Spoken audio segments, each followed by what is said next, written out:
everybody. Hello. Hello. This is so exciting.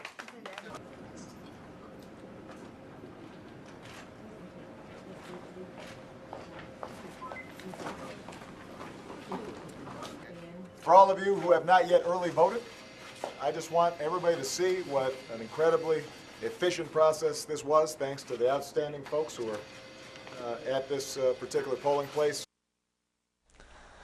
Tonight, new evidence that the federal government has ignored a threat to the integrity of our elections.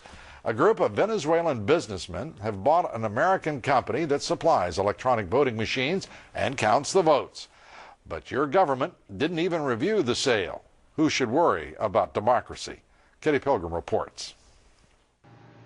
Smartmatic, based in Boca Raton, provides voting machines in local elections in the United States, like this election in Chicago in March. But Smartmatic has only 5 to 7 people working in Boca Raton, Florida. Smartmatic is a labyrinth of international holding companies owned by Venezuelan businessmen. The Smartmatic and other voting machine companies are private companies. They have proprietary software they can call a trade secret. Electronic voting experts with extensive experience say it's nearly impossible to verify if a proprietary system is tamper-proof. All of the voting system vendors in the United States are private companies. The problem is the closed-door proprietary nature of the process. The closed system we have right now makes it extremely hard to find out what's going on.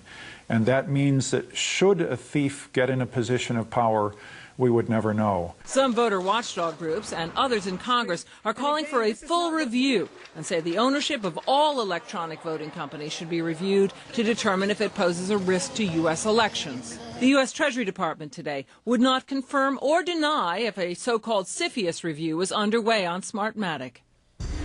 Watchdog groups question why U.S. voting machines would be under the control of citizens of another country, especially a country whose own election process is highly suspect. We believe this is a national security issue. There is no way that companies belonging to non-U.S. corporations should have access to our elections. How in the world it'll work, whether or not they can assure us that this election in midterms in nearly every state is accurate and verifiable. Some in Congress are demanding an investigation. In the case of Smartmatic, there are a number of unanswered questions. That's why I wrote to the Secretary of the Treasury and asked them to review the ownership. It's offshore, it's murky, no one seems to know who owns it. Certainly our government should know. Well, this Treasury Department is filled with incompetence. They have stopped in over 1,500 reviews, only one sale to foreign owners' American assets.